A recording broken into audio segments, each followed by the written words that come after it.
इस बार का जो यूपीएससी का एग्ज़ाम था वो इतना ज़्यादा टफ था कि इतना ज़्यादा ब्रूटल भी था कि मैं बता ही नहीं सकती।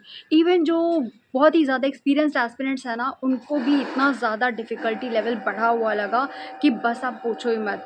इतना ज़्यादा हैपहैज़र्ड था, बहुत ज़्यादा कॉम्प्लिकेसी थी इस बार के यूपीएससी के प्रीलिम्स पेपर में। सो हे एवरीवन, आज हम बात करने वाले हैं कि यूपीएससी प्रीलिम्स का पेपर इतना ज़्यादा इंसेन क्यों था। तो देखो, यूपीएससी का जो प्रीलिम्स का पेपर था ना, वो इतना ज़्यादा डिफ़िकल्ट था, क्वेश्चंस इतने हैपहैज़र्ड थे और सबसे बड़ी बात ये है कि डिफ़िकल्टी लेवल इतना ज़्यादा था कि क्वेश्चंस भी टाइम पे बच्चों के कंप्लीट नहीं हो पाए थे। Questions out of the syllabus भी बहुत सारे आए थे और एक्चुअली जो जनरल नॉलेज है उसका क्या ही सिलेबस होगा, तो इतना ज़्यादा था। पूरे जो भी एस्पिरेंट्स है सबको उसने शॉक कर दिया है। People are still trying to struggle कि कैसा पेपर था और ये पेपर कहाँ से आया, ऐसा कैसे पॉसिबल हो सकता है। तो चलो आज इसी को ब्रेक डाउन करते हैं कि पेपर का डिफ़िकल्टी लेवल क्या था और किस हद तक था और ऐसा क्यों था। तो सबसे पहला प्रॉब्लम जो पेपर में था, दैट वाज अनप्रेडिक्टेबिलिटी। पेपर इतना ज़्यादा अनप्रेडिक्टेबल था कि इवन जो वेल प्रिपेयर्ड एस्पिरेंट है ना, उसको भी समझने में काफ़ी टाइम लगा। देखो यार, बच्चों जो एस्पिरेंट्स हैं ना, वो महीनों लगा देते हैं सिलेबस को समझने में, बुक्स को समझने में, करंट अफेयर्स को समझने में और किस तरीके से पेपर्स करना है, मॉक टेस्ट देने में। उनकी सारी मेहनत वेस्ट चली जाती है जब इस तरीके का पेपर आता है।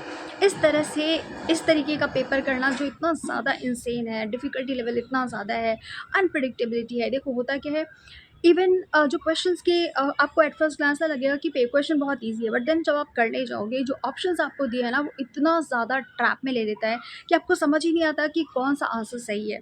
तो इट्स नॉट ईजी, क्योंकि जो ऑप्शंस है वो काफ़ी मिलते जुलते हैं, तो इतना ज़्यादा कि जो वेल प्रिपेयर्ड कैंडिडेट है वो भी कंफ्यूज हो जाता है कि कौन से आंसर को करेक्ट करना है। ओके, सो नेक्स्ट पॉइंट की बात करें तो वो था एलिमिनेशन टेक्निक फेल्ड। पूरी तरह से एलिमिनेशन टेक्निक फेल्ड था।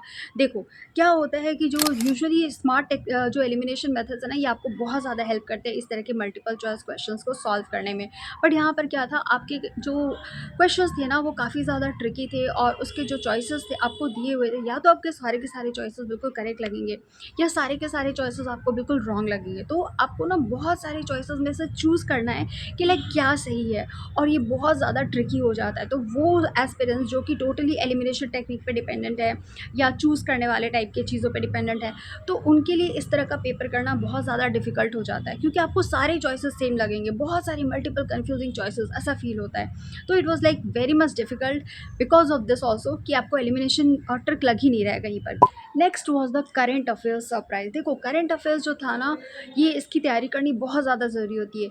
बट इस बार के करंट अफेयर्स में स्टेटिक और जो मिक्स्ड फ्रैक्शंस होते हैं, मिक्स्ड करंट अफेयर्स के टॉपिक्स होते हैं, उसका इतना बेकार सा कॉम्बिनेशन था कि इवन जो करंट अफेयर्स में एक्सीलेंट स्टूडेंट है ना, उसको भी बहुत सोचना पड़ गया। मतलब ऐसे ऐसे क्वेश्चंस आपको दिए थे जिसका कि यूपीएससी को कोई रेलेवेंस ही नहीं है, उसका कोई मतलब ही नहीं बनता। So like if you are into that trap and you want to get out of it, it's very difficult. तो पेपर का डिफ़िकल्टी लेवल गाइस सच में बहुत बहुत गंदा था, बहुत बेकार था। और इतना डिफ़िकल्ट पेपर यूपीएससी ने क्यों बनाया, बस खुद वो सॉल्व नहीं कर सकते ऐसे क्वेश्चंस थे। मतलब दो वो देखने में कहीं से भी वो करंट अफेयर्स के क्वेश्चंस लग ही नहीं रहे थे। तो मे बी मुझे ऐसा लगता है कि that was more on conceptual understanding rather than वो रट्टाफिकेशन और something, I don't know. But really very difficult paper. तो देखो, इतनी सारी नेगेटिव बातें हो गई कि पेपर टफ था, ये था, वो था, बहुत सारी डिफिकल्ट बातें हैं, सच है, इट वॉज ब्रूटल। बट यहाँ पे बोलते हैं ना, there is always a silver lining. तो येस, यहाँ भी सिल्वर लाइनिंग है। सिल्वर लाइनिंग ये है, जो क्वेश्चन आप सबके मन में आ रहा है, क्या क्या कट ऑफ का क्या होगा। तो देखो, कट ऑफ डेफिनेटली नीचे आएगा, क्योंकि देखो जब जब पेपर का डिफ़िकल्टी लेवल होता है तो कट ऑफ ऑलवेज नीचे आता है। तो यहाँ भी यही होने वाला है, कट ऑफ नीचे आएगा और आप सबको अच्छे मार्क्स आएंगे, क्योंकि देखो cut off ultimately is competition, so it all depends on cut off. तो कट ऑफ नीचे आएगा, ठीक है। और क्योंकि देखो, पेपर अगर आपके लिए टफ है तो पेपर सबके लिए टफ है, वही क्वेश्चन है उसको भी उतना ही टफ लगा होगा, तो उसी में एडजस्ट करके कट ऑफ नीचे आना है फॉर श्योर, ठीक है। तो there is a silver lining, it's a good news actually. तो या एंड कमेंट करके बताओ कि आपको पेपर कैसा लगा, was it really difficult for you और you were able to manage it.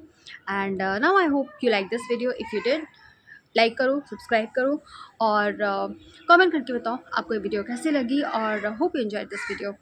और ठीक है, मिलते हैं फिर अगले वीडियो में। तब तक के लिए अपना बहुत ख्याल रखो, keep studying, keep believing in your self, and I see in the next one, and thank you for watching.